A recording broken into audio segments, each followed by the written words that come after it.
One of the things that I see that complicates the lives of survivor victims of narcissists the most is when their family tries to step in, and it often feels like just one more person in their life who is trying to control them, and they're already dealing with that at home with their partner.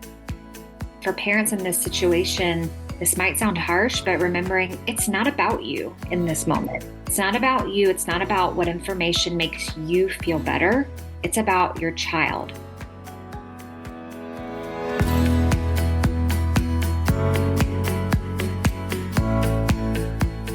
Hello, everyone. I'm Denise Gorant. Welcome to Bite Your Tongue, the podcast. Thanks for joining us as we speak with experts, authors, parents, and even young adults to explore the transition from parenting our young children to building healthy relationships with our now adults. Hopefully we'll grow together, learn about ourselves, our young adults, and of course, when to bite our tongues. We are so happy you're with us, so let's get started. Hello everyone, welcome back to another episode of Bite Your Tongue, the podcast. I'm on my own today, as you can imagine, missing Ellen very much. But before we start, I want to give a quick reminder to support our podcast. That's the only way we can keep going, guys. Just go to our website at biteyourtonguepodcast.com, click on the large support button at the top right of the page. There's so many ways to help. Also, as we grow, it's so important to show we have lots of followers on social media. Please follow us on Facebook and Instagram. We'd really appreciate it. Now, a little bit of backpedaling, I guess, before we really start. I want to talk about something I've been thinking about, and I kind of wanted the listener input. Many of our episodes have underscored this whole thing that the relationship with our adult children is so much more important to us than it is to them. I get that completely. They're hard at work figuring out their lives and figuring out their own relationships. But what I thought about over the weekend is how much I regret not giving my parents more attention during this phase of their life. I wonder how many of you felt the same way or feel the same way. Both my parents are gone, and I miss them terribly. I look back on my total impatience with them and how little I understood. I thought this was just some food for thought. Anyway, this episode is one you asked for it. That means a listener requested it. I was giving a presentation on a podcast, and afterwards an audience member came forward asking me if we'd investigate doing an episode on divorce. Never thought of it before. When our adult child gets divorced. It clicked with me, and I thought that must be very tough when you've welcomed someone to the family, and then suddenly you have to navigate them leaving. The first part of the episode is not completely on divorce, but it's about narcissism. Because when I started investigating people to talk about divorce, many of them have specialty on recognizing narcissism. It might be that causes the divorce. Maybe your adult child has a bit of narcissism and you don't recognize it, or even their significant other or spouse. And narcissism, as all of us know, is rampant these days. At least we think so, because with social media, everyone taking pictures of themselves, flaunting all they've got. Is that narcissism? How do we recognize it? And of course, is it treatable? Then we get to the real divorce issues. So right now, we're welcoming Alina Shayano. She's a licensed psychotherapist and an expert in narcissistic abuse.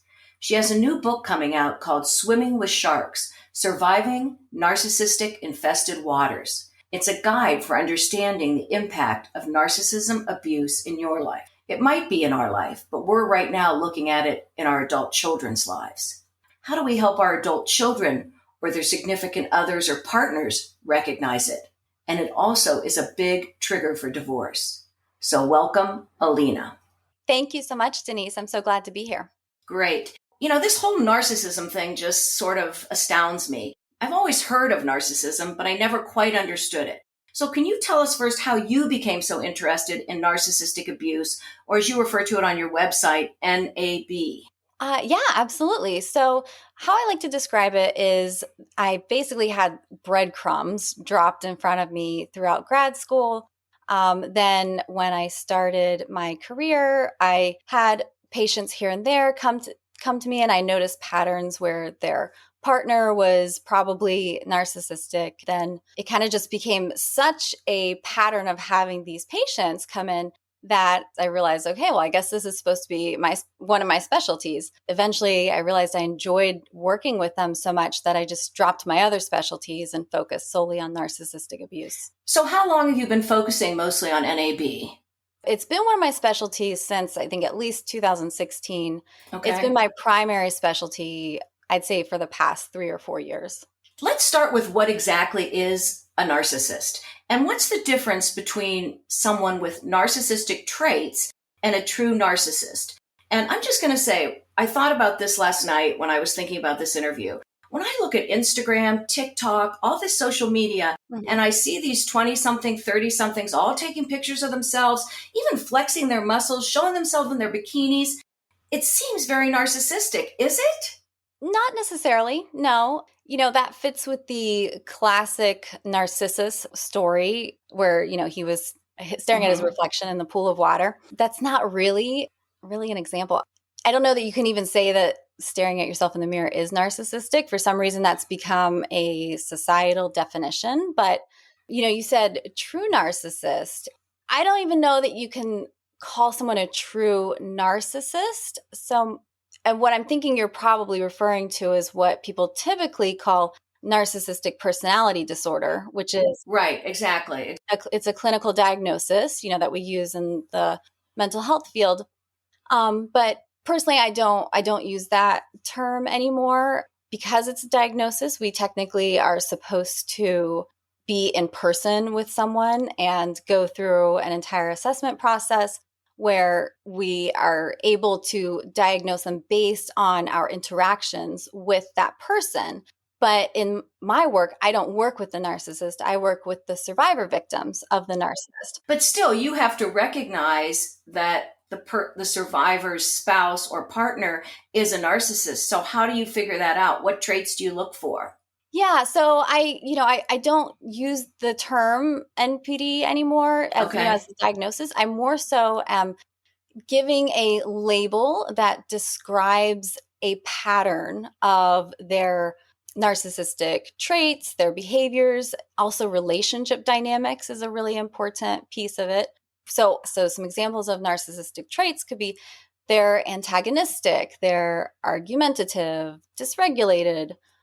They may be empathy deficient. I like to use empathy deficient as the term because typically narcissists, a lot of times people say they lack empathy, but usually there is not a 100% lack of empathy. There is some empathy, and then there are certain levels of empathy and how it's expressed in different ways. Probably too much to get into right now, but to go back to what you said before, I use the term pathological narcissist, so you'll hear me using that term. Okay. So the pathological narcissist may be highly reactive. So you say something and they become extremely defensive in response.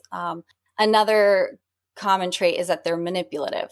Some examples of behaviors, they will be very coercively controlling.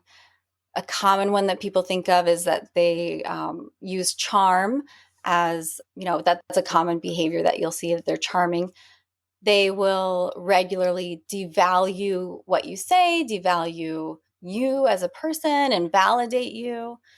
They will fly off into, fits of narcissist rage. What's narcissist rage? Yeah, narcissist rage is a rage reaction, but I call it narcissist rage because, well, it's coming from the narcissist, and it's what's behind it and why they're raging. So it's a defense mechanism, and Hmm. it's because they're so insecure that they aren't able to handle hearing something like constructive feedback or criticism, and so then they can't regulate their own emotions and they become enraged.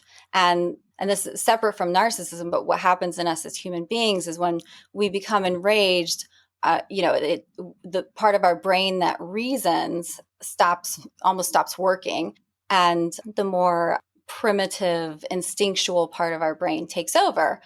And so that's kind of what's happening with them. This is really interesting to me because I think everyone I would talk to would never think of narcissism traits or recognizing narcissism in a spouse or a significant other as those kind of traits. And you actually use the word I'm going to use, I think, or something like it. It feels more like sort of insecurity. Mhm. When someone's always arguing with you or their way's always right or they put you down, you always think, gosh, they don't feel so good about themselves. And yet when we think about a narcissist, we think they think they're all that. Yeah, and it's actually quite the opposite. Yeah, I had no idea. Yeah, that's a lot of what I talk about in my book. Insecurity, lack of self-esteem, poor self-worth, those are the foundational pieces of being a narcissist. And narcissism in itself is really a defense mechanism. So someone becomes a narcissist to protect themselves from looking within and seeing who they are, because there's so much fear that they'll see someone who isn't good enough and who isn't worthy. Wow. And then the charm plays into that too. They use that charm to cover up the inefficiencies that they feel. Is that right? Yeah, it can be. I mean, sometimes people are just naturally charming. It's not always something that's used purposefully. And honestly, usually what I see is that most of the behaviors that we see in narcissists, they aren't used purposefully. They're subconsciously driven. They don't Mm-hmm. realize that what they're doing is hurtful. They're not doing it to hurt someone. They're not doing it to manipulate. They don't even realize that they're being manipulative most of the time. They are simply trying to, I'd say, get their way, get what they want, avoid looking at themselves, feel better about themselves. There's so much out there that really demonizes the narcissist. And I mean, don't get me wrong, they can be awful. They do, Mm-hmm. so Mm-hmm. much harm. And I see it and I work with it all the time, and it breaks my heart what I see. But I think we can look at that and at the same time see that the narcissist is not this evil person. They are fragile and they're afraid of seeing themselves as broken. So, as parents of adult children, what kinds of things can we look for in relationships that our adult children are having? Could our adult child have exhibits of narcissism? Are there red flags you think we should pay attention to when we see our kids in relationships that maybe are heading towards divorce? Yeah, absolutely. So, as a parent of an adult child, you may notice, who could be a narcissist themselves or could be married to a narcissist, potentially divorcing a narcissist. You may notice a pattern of behaviors that result from your adult child's shame over their relationship. So, this is more so if they're married to a narcissist. Well, or even dating, long-term dating, right? Yeah, yeah. Yeah, And okay. anyone who has a partner who is a narcissist. Right. Okay. And say, usually that's the term I'll use. I was saying married since we were talking about divorce. Okay. So there's a pattern of behaviors that occurs as a reaction of their own shame from what their relationship is, oftentimes from how they're being treated in their relationship. Or they may also have a fear of your reaction. And so some of the patterns that you could look for are that they're hiding the truth of what's going on in their relationship. So if you start hearing some inconsistencies, or you're seeing inconsistencies and they're telling you, making excuses, things like that, they will often isolate themselves, maybe from you or their friends. High levels of anxiety, depressive patterns, anger. They may act like they aren't good enough. You may even see that they've taken on some narcissistic behaviors themselves, because that's a common thing when people are in a relationship with a narcissist for a long period of time, they'll often take on those behaviors without even realizing it. Interesting. Yeah. Now they're in this relationship, they might be married, it might be a long-term, I consider divorce even if your son or daughter's dating someone for a really long time and then it splits up. That's hard for both sides of the families too. Absolutely. Why do they fall in love with a narcissist? What makes our narcissists easy to fall in love with? Do you not notice these traits before you marry or commit to a long-term relationship? I'd say a lot of times people do, but they ignore them. I think that there are a couple of reasons why people fall in love with a narcissist. One being that at the beginning of the relationship, they caught a glimpse of a fantasy. I talk about in my book of a Prince Charming or Mm-hmm. Princess Charming. When things change and shift, which they can do pretty quickly, or it can take a while before they shift, even if they are noticing unhealthy patterns, even if they're being hurt, even if they're being abused, what I've seen time after time is that they stick around waiting for their happily ever after, but it never comes. And I guess that's true a little bit with accepting someone because, some people just want to get married. Yes, they do. They want a family. They have dreams that they want to be realized. And oftentimes people are willing to accept less than what they realize they deserve. Again, even if they're being abused, and I'm talking about narcissistic abuse, so it's a psychological abuse. Right. Even if they're enduring that, they're still hoping that the next day will be better. Second reason why people fall in love with narcissists and stay with narcissists is because the narcissist subconsciously reminds them of a parent who was narcissistic and hurt them throughout childhood. And so what they're doing without realizing it is trying to heal old wounds with a new person, but it never ends up working. Interesting. Yeah. When I started preparing for this interview, I looked on the web naturally about divorce and narcissists. Mm-hmm. If we have a child involved in a relationship with a narcissist, and we might even see that through their relationship with us, I would imagine, how do we help them? We're at an arm's length. We don't have that much involvement, but we see what's going on. We want to encourage them, I guess, for divorce, or they're coming to us saying they're getting a divorce. And it's hard to divorce a narcissist from what I read. Is that right? Oh, gosh, it's awful. Let's talk about that. The first part of your question, how can you be there for them? First of all, actively listen to them, be empathic, be unconditionally accepting, and be supportive of what they need. If they do start talking about divorce, don't try to stop them. If they're not ready for divorce, don't try to get them to do it. That is one of the things that I see that complicates the lives of survivor victims of narcissists the most is when their family tries to step in. And it often feels like just one more person in their life who is trying to control them. And they're already dealing with that at home with their partner. Another way to support them that I would love to see more in parents is offering to take care of the kids. Offering financial support, that's a huge one because a lot of partners of pathological narcissists were manipulated to give up their jobs, to stay home with the kids, and they no longer have a means of supporting themselves, and getting back into the working world is very difficult. So a lot of times the reason why they stay in the relationship is because they are too scared financially to leave it. So offering financial support, if you're able to, is a wonderful way to help them. But I'd say most importantly, just keep telling them that you love them no matter what, because they're feeling unloved at home. They're feeling like the love that they're receiving at home is conditional on them behaving a certain way. And so that's really what they need to be reminded of is no matter what they choose to do, no matter how they choose to move forward, that you're there, you accept them, and you love them no matter what. And you mentioned the grandchildren, so I'm going to ask this question. How does having a narcissistic parent affect our grandchildren? And again, how can we help other than, I think your suggestion to take the kids, give them a break, let them focus on their life and what's going on. What else should we look for in our grandchildren, or how can we help? So the effect on the grandchildren really depends on the severity of narcissistic behaviors that are displayed by the pathological narcissist.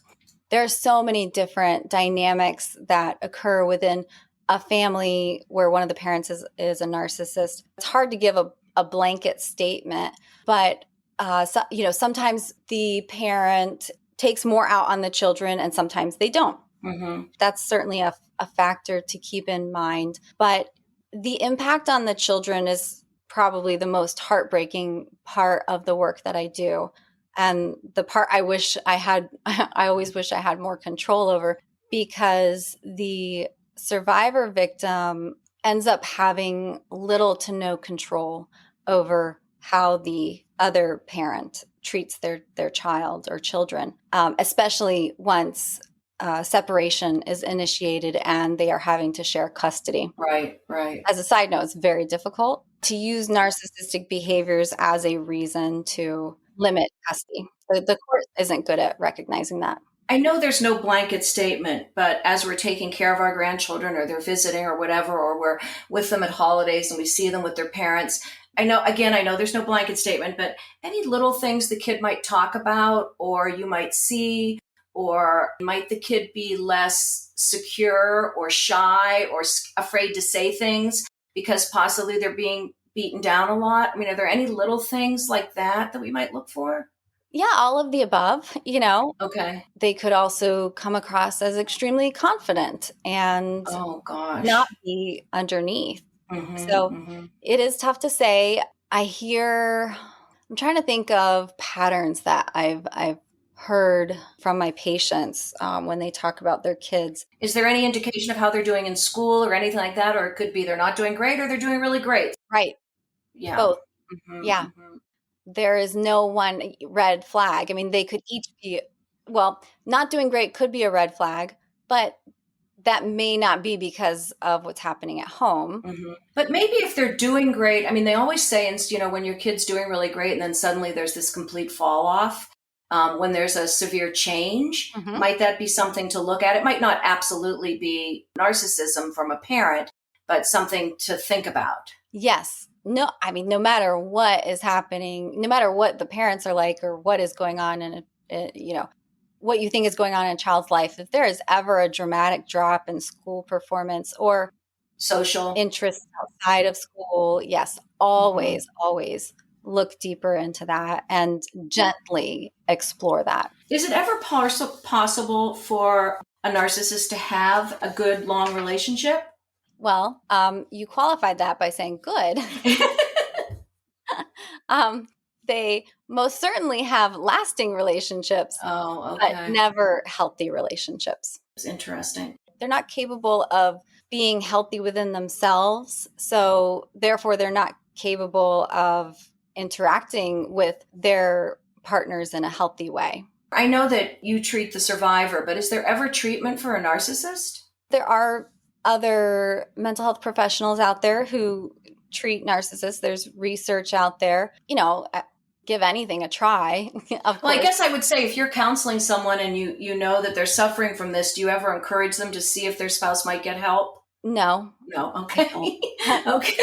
I mean, not for the narcissism. Once in a while, if there is something else going on like depression, anxiety, then we might be able to use that as a means to get them into counseling and hopefully address some behaviors through therapy. Mm-hmm. One thing I would say is never tell the narcissist that they're a narcissist. Never use that term. It doesn't do any good. They'll just throw it back at you. They'll go Google it, and then they're going to remember various traits and behaviors, and then they'll start saying that you are like that, or yeah. That makes sense. Yeah, but therapy, usually a narcissist won't go to therapy because they won't acknowledge that anything is wrong with them. I also read that narcissism could be half biological and half environmental. Do you agree with this? Will a narcissistic parent sometime breed a narcissistic child? Okay, so to answer your first question, Okay. there's no definitive research as to what exactly causes someone to be a pathological narcissist. But, there's some research out there that you can go and look at. But there can be a biological component to where someone is born a certain way or born with certain natural personality characteristics that make it easier for them to become a narcissist and more likely to become a narcissist. Some people are naturally highly empathic and highly sensitive to people, and some people are naturally less empathic and less sensitive. And those people who are less empathic, less sensitive, it's easier for them to slip over the edge into pathological narcissism. But it's very much so environmental. So should the parent that might be being abused by a pathological narcissist pay attention to their kid's behavior, hoping they don't go over the edge, or help them become more empathetic or display behaviors that would be more positive for the child to see? Yes, absolutely. That's one of the things that I work with my patients on. It's one of the things that I address in my book is because it's a question I often get, do I need to worry about my kid becoming a narcissist Mm-hmm. because their parent is? And I mean, I advocate for not worrying ever about anything because worry never does any good. Tell that to all of our listeners. Oh, we can have a whole other podcast on that. But yes, watch out for certain behaviors. Watch out if they start cropping up, as you would with any child you're raising, and then gently teach them when they're choosing to behave in a way that's unkind or unhealthy, and positively reinforce the positive behaviors, of course. The one thing that I say, if there's one thing that a parent could do for their child to help them avoid becoming a narcissist, is to do their best to develop a strong sense of empathy within the child. That's really big in schools right now. Empathy, almost more important than intelligent things. So I guess the schools are getting that. Yeah, I'm seeing it trickle in. I hope that it grows, because it is vital. And it's the characteristic that's going to make the world a better place. Absolutely. But it's also the one that prevents people from hurting other people. Right. If you can empathize with someone, you're far less likely to hurt them. Mm-hmm. It's a little bit of IQ and EQ too. Yes. Okay, so let's get back to divorce and how divorcing a narcissist can impose such certain problems. Let's leave our listeners with 2 or 3 things to think about and act on if they suspect narcissism in their adult child's relationship or even in the divorce as it goes forward. I'd say the first one, you've already heard me say, be unconditionally accepting and supportive. Don't make the divorce about you. It's easy to take that on as, oh, I failed as a parent, and that's why my child relationship is failing. So do your best not to do that. And if you are doing that, definitely don't do that to your adult child. Go talk to someone else, a friend or preferably a counselor about that. Again, don't take it on as your fault, and don't take it on as your responsibility to fix.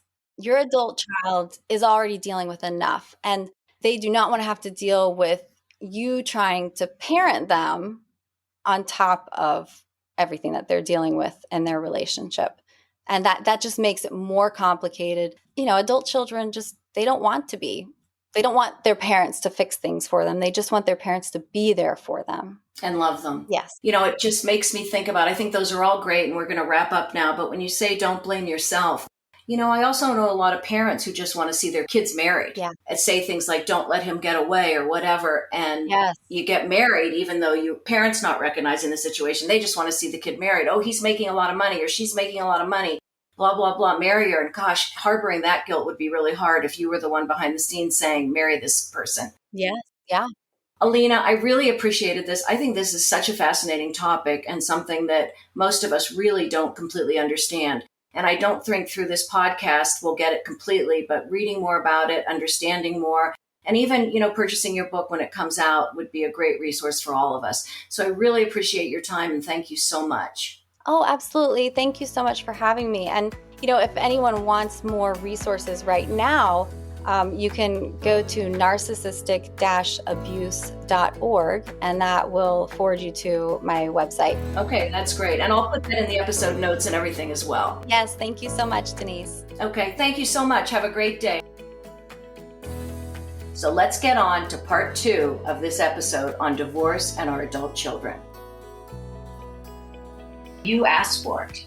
A few listeners wrote to us recently about their adult children getting divorced, how to handle it, what's their role, the disappointment, their children's heartache. I can't even imagine what this feels like. So we did a lot of research to try to find someone who could address this topic with us. And we're really pleased today to welcome Ashley Kwame. Ashley is a marriage and family therapist based in the Augusta, Georgia area.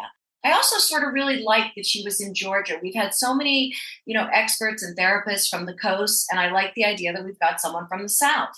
Her focus is therapy for couples and families, and we'll provide you with her website link and all of that sort of stuff in the episode notes. I was very impressed when I spoke with her recently, and I read on her website that she specializes in something called emotionally focused therapy, EFT, an approach developed by Dr. Sue Johnson. From what I understand, and she can tell us more, EFT prioritizes emotions and emotion regulation. And Lord knows, as a parent of an adult child, always looking for emotional regulation. So welcome, Ashley. Thank you for joining us. Hi, thanks, Denise, for having me. It's good to be here. So let's get started. As parents of adult children, we are always trying to bite our tongues. But now something's gone wrong. They're going through a divorce. Their first call is, Mom, this is what's happening. What's our first reaction when we get that call? Yeah, that's a tough one, right? Because for those parents, maybe they've had an inclination that this is coming. So maybe they're not surprised, right? Maybe it is a total shock and they're blindsided. Whatever it is, as far as how they feel, their first reaction, though, is important. And while repair is possible, it can be pretty difficult and an extra hurdle to go through during this time. So I encourage parents to keep things short and sweet. I think that sometimes as parents, I'm guilty myself, although my children are younger. We talk too much, but keeping our responses in these situations really short and sweet, validating whatever it is that, they may observe that their child might feel. So something along the lines of, sweetie, I'm so sorry to hear that. That sounds really tough. Oh my goodness. Thank you for telling me, right? I encourage parents, no matter where their children are developmentally, like thank them for being vulnerable and sharing that information with you because it's a choice. They don't have to do that. And it just continues to foster that alliance and that connection, especially during a divorce process, the further down the road that they get. I think what you said is really important. We all tend to talk too much. What happened? Why did this happen? What did you do? Mm-hmm. And how do you encourage them to speak to you more about that? Because it's really hard to hang up the phone, not get the details. I mean, you can't really say, how long has this been going on? Gee, I had no inclination. Right. How are the kids doing? Are there any questions you can ask? I think so, but I do think timing is key here. And for parents in this situation, this might sound harsh, but remembering it's not about you in this moment. It's not about you. It's not about what information makes you feel better. It's about your child. And so I think it's completely appropriate to say something along the lines of, oh my gosh, I'm so surprised. I would love to know at some point what happened or why this is happening. But right now, I just want to make sure that you are okay. How can I be there to support you? What is it that you need from me right now in this moment? Kind of putting a pin in it, tabling it is the most appropriate way to approach it in that moment. And then it really gives the adult child the autonomy to be able to choose when they are emotionally ready to talk more about it. Most of the time, when adults are going through a divorce, they're just trying to survive, especially if they have children. They're just trying to get through and survive the moment. And they need a team, a support team behind them. They don't need to be answering questions to everyone that they tell. So for parents in this situation, be a part of their team, be one that supports them, but tabling those questions for later, I think is the most appropriate response immediately. I love what you said, and it is important for us to know it's not about us, all right? But, you're a parent of young children, and when your child hurts, you hurt almost doubly. Oh, yeah. Okay? Right. So because you have no control, and you have more control when they're young. So you can find out more what's going on when Sally hurts Susie in kindergarten. But as adults, you don't have control. So how does a parent, this sort of is really more about us as the parent, how do they control that feeling of hurt and anxiety that they feel when their child is hurting? What do we need to tell ourselves? What do we have to do to manage that within ourselves? Yeah, I say this to my clients all the time, but I do a really great job of saying things as if it's so easy to do. Mm-hmm. And I recognize that it is not an easy thing to always practice. So just because I say things as if they are easy and hopefully not flippant, but I get it. It's hard. So saying to your adult child, right, I want to know what happens. I can put a pin on it, but I would love to know what happens. That is so hard, Denise. Like, of course, you're going to be filled with anxiety and worry. I think the best thing that adult parents can do in those moments is if they are married themselves, turn to their spouse, lean on each other, right? In those moments. If you have a close friend group, lean on them. They can be your support. If you need to seek out therapy, this is a great time to seek out therapy because you're affected by this too. And in that way, a therapist can really guide you, right, through your own grief, but also in ensuring that you are maintaining appropriate boundaries and being able to be supportive in the way that you need to be. So it's okay to feel whatever it is that you are feeling. You can validate that for yourself, right? This is hard. I don't like this. I don't feel in control. It's uncomfortable. It's scary. But lean on those other people who are maybe outside of the family and not immediately impacted by the divorce. Those are really good suggestions. The other thing is I don't think, and maybe I'm wrong, I work on this myself, I don't want to show my anxiety to my adult child. Yeah. Because I think that gives them the feeling that I don't have confidence that they're going to get through this. And I want them to feel confident that whatever it is, they're going to get through it. But when they have an emotionally disabled mother, which I am, I'm putting it right out there, they may not feel that same strength that they need to get through it. Yeah, I think that adult children too, and it's not true for adult children, younger children, when they go through divorce, they often feel that they have to take care of their parent and their emotional response. And, right. From an attachment lens, like that doesn't stop just because we turn 18 and we fly the coop, right? Like that feeling of, I don't want to hurt my parent. I don't want my mom to worry. I don't want my parent to worry. We carry that with us no matter how old we are, more or less, right? Right. No. And yet you want your children to share that with you. You should be their sounding board. So how do we deal with that? Absolutely. And that's where, Denise, I think it's important to remember to lean on your support systems during this time, your spouse being one of them.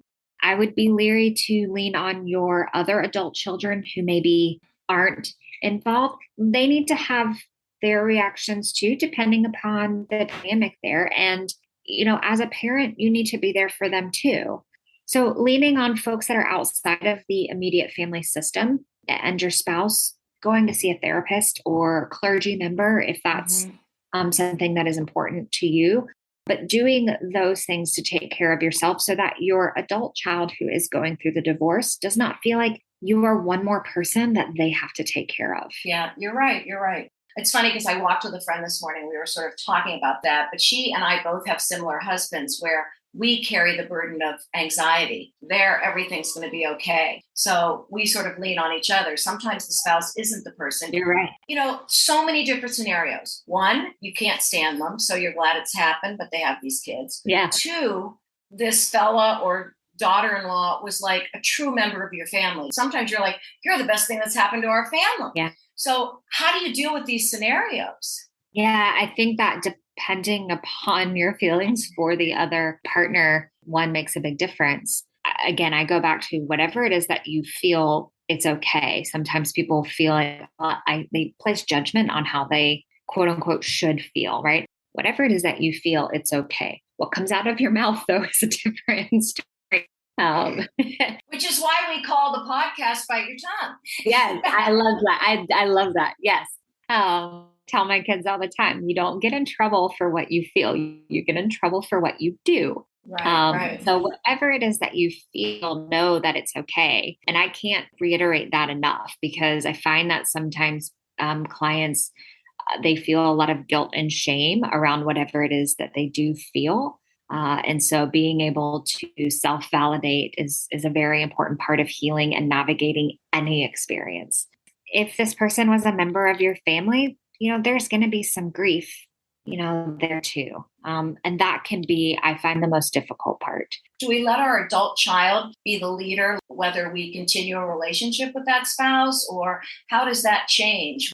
I think that is an evolving process. I have had the pleasure of working with families through divorce and couples across the gamut. So ones that there are some very unhealthy, toxic dynamics, get into some severe mental health, personality disorder, types. And then there are some that I mean, it's amazing. And you kind of question, how are you able to continue to function in such a beautiful, like healthy way? Like it just seems, impossible. So I think that it's an evolving process as far as what relationship you have with the ex-in-law. If it's a situation where that person, you had a good relationship prior to, I think for the short term, it's important to have a conversation with your child, right? And saying, where are you right now with how involved do you want me to be with your soon to be ex? It might be for the short term. And what I would encourage parents in this space to be is to really step back. Let your adult child figure out how things are going to work. If you are a grandparent who is very involved with grandchildren, picking up, watching, caretaking, still do that. The children need to have consistency and stability through that time. Your relationship with the in-law should be one of a business-like relationship. Mm-hmm. Transactional, right? It should be business-like. We're not talking about details, asking them how they feel. And that might be hard, but it needs to be very business-like. If you are exchanging children or, at pickup, drop off, and you're seeing each other. And what if the grandchildren are a little bit older? Are you able to talk to them about it? I mean, you don't want to have the elephant in the room all the time. So you've got a 12-year-old grandchild that you take to music lessons every Thursday or something. They're feeling something. Yeah. I would hate not to say anything, but again, guidance from the adult child first. I would say so. I think that, and I've had where grandparents, they're middle school, or younger, any age of the child, and they just verbally vomit. Like, I don't like this. I can't stand this, right? It's not fair. I hate my mommy and daddy right now. Right. So you can't prevent like verbal vomit, right, from happening if it comes. If it does, then yes, you need to share that with your adult child. Hey, Susie shared with me some hard feelings that they're having. I'm just letting you know. I encouraged them that they should talk to whoever their safe person is, that they should talk to you, they should talk to dad. If as a grandparent, and this is a really fine line to kind of walk, but if from your observation, a child is having a very difficult time, it might be important to mention to your adult child and possibly suggest, hey, I think that they need more support than what we can give. So outside therapy, yeah. Correct. Have you and dad, right? Have you guys thought about that? This is what I'm observing. Very delicate line to walk because you're criticizing the parent a little bit. Well, it could come across that way, right? But if you are an involved grandparent, and, I will say that my mother-in-law she lives within walking distance from our house, which is fabulous. And hopefully this doesn't ever come into play, but she keeps my kids. She's involved, right? She would have observations, right, of them. And as grandparents, I know that, especially ones who are very involved, they do. And in those observations, I think that your adult child needs to know, hey, I'm observing, this behavior. I don't know what it means, right? But I'm just letting you know that this is what I'm observing. This is for you to choose how you want to handle this. I think you have to be very careful in that. And it really depends on the personality of both the parents and the in-law. We did a podcast on grandparenting, and I sort of asked her, what if the kids are acting up at your house? She says the parents know what's going on, zip it. Unless, of course, you think it's dangerous or whatever. So I think in the situation, if it's a divorce and your child is, you can say something, but you got to be careful. I think as a parent, if my in-law or my mother would have done that all the time, I would have started feeling like, are you criticizing my parenting? It's a fine line. It is a fine line, and it depends on the relationship. It also depends on where you are in the divorce process. Right. Very early on, children are experiencing regression, likely. Right. They're likely, or a delayed reaction. I've worked with numerous children who have delayed reactions to divorce. It's not until, a year later. Interesting. Decides to remarry. So it's not always an immediate reaction. Sometimes parents are like, oh, they're handling it fine, right?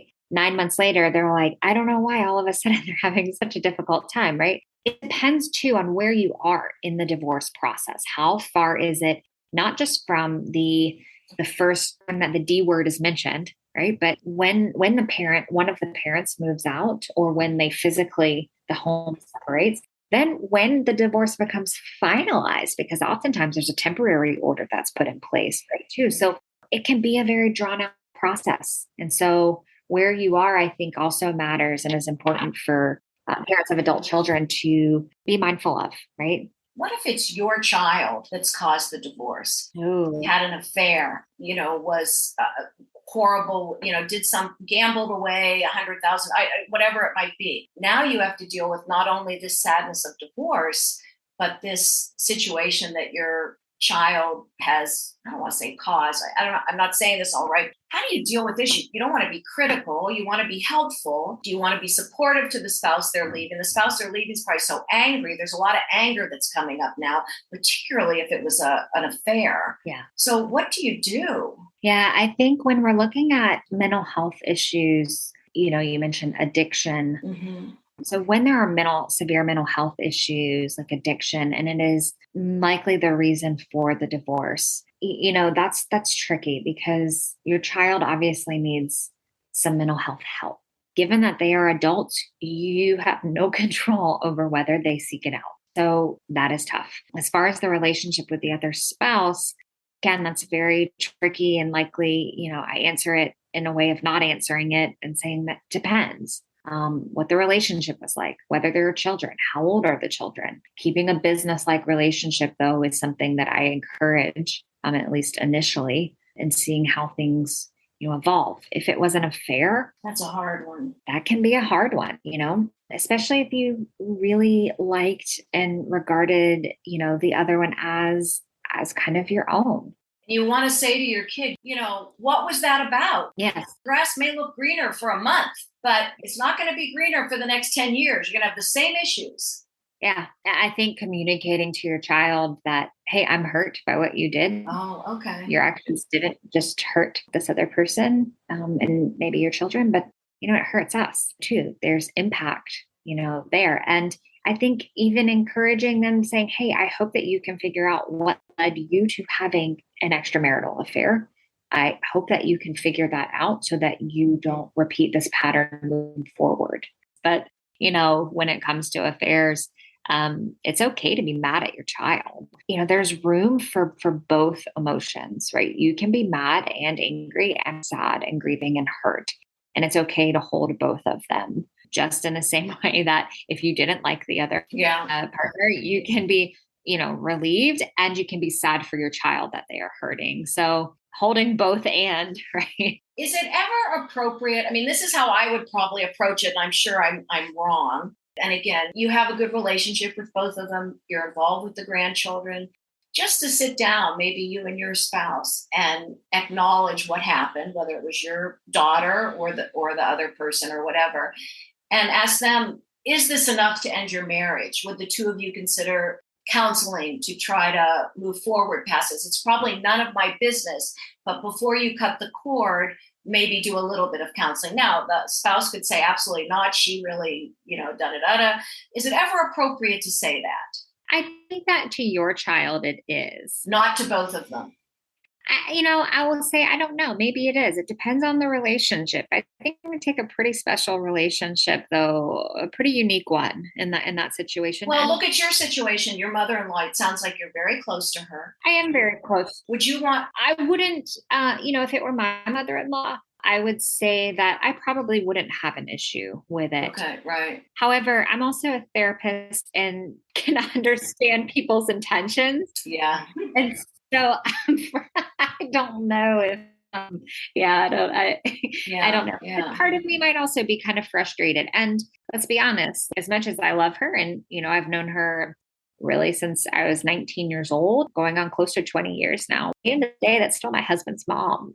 And so there would be a part of me, depending upon, and this is hypothetical, my husband's probably, God, why would you go on and talk about that? Like, if, if I were the one to have the transgression, right? Right. I would want my mother. Yeah, that's true. You're right. I just think there's to be considered there, but I think your child, yes, I think it's okay to say, how are you figuring this out? What are you doing to figure this out? Right. Right. And again, less is more. Keep it simple, right? Maybe it's like, well, we're just going to get divorced. Oh, okay. Well, that's not what I thought that you guys would do. I respect your choice. I'm here to support you. It sounds to me like from this conversation, I've sort of gathered is that our job, although we're part of their support group, okay, and we're feeling all these emotions, anger, powerlessness, helplessness, sometimes disappointment, embarrassment, all these different things, because you celebrated this wedding so much with all these people and now it's ending, for this marriage, we need to take care of ourselves. Yes. Because in order to be helpful to them, we need to be stronger. Absolutely. I think if we were to funnel things down into like a main point, then yes, you have to take care of yourself from an emotion regulation standpoint. You have to. If you want to be the kind of parent that your child needs in going through a divorce, you have to prioritize how you feel and take care of you. Mm-hmm. And keep your mouth shut. Most of the time. Most of the time, keep your mouth shut. Bite your tongue. Bite your tongue, right. You said keep your emotions regulated. Would this EFT, emotionally focused therapy, help at all? How does that help regulate your emotions? Can you tell us a tiny bit about that? So I practice it with couples, although there is a model for family and for individuals now that is starting to emerge and have research on. I use it with couples. It comes from an attachment place. So, helping individuals understand really their own attachment styles in terms of how they think, feel, and then do in relationships. And so using emotion in that way as kind of an agent of change, using not just those secondary emotions like anger, sadness, frustration, but really those more primary gut level. I know you can't see my hands right now in my gut, right? Those like gut level emotions like shame, fear, worry. But that's why I sort of feel like that could work with an adult mother and a child. Right. There's a lot of gut emotions that are involved there. There are. And then it's, EFT is helping clients understand how that plays out, though, in the relationship between the two. Oh, I see. Okay. When I feel scared, these racing thoughts, and it comes out as anger and criticism. But really what's behind the criticism, what's behind the anger is a lot of fear. Got it. And so EFT uses emotion in that way to help the other partner, the other person, understand and make sense of what's behind the action tendency, and then helping that unit restructure the way that they do conversation, essentially, conflict, right? Right. No, that makes perfect sense. And it's a beautiful model for families too. I would say that it would be appropriate only if there is a contentious relationship between adult parents and children. All right. I didn't mean to digress, but I just sort of found that interesting, wanted to know a little bit more about it. So before we end, I always like to ask our guests to leave our listeners with 2 or 3 points they want them to take away from this podcast. What would you say are the 2 or 3 key things our listeners should remember if their children, adult children, are facing a divorce? Yeah. So as we've kind of already talked about, keeping in mind that it's not about you. While you are important and you matter in the situation, it is not about you. The other one would be, as we said, take care of yourself. Yeah. Focus on you. If you are having a hard time emotionally, go and take care of that with outside support and resources. And then, really the last, keep things simple verbally. When you're talking, keep the conversation simple and keep it focused on what your child needs, right? Asking even, do you want feedback from me? What do you need from me, right? Keeping it child focused will be helpful. That's the hardest thing in the world, let's just say. Ashley, I really appreciated your time today. Absolutely. We got to some quick points really well. Yep. Thank you. And I will definitely in the episode notes link your website and also some information on the EFT. If there's anything else you have you'd like me to share, please send it my way, okay? I will do that, Denise. Thank you. Okay, thank you so much.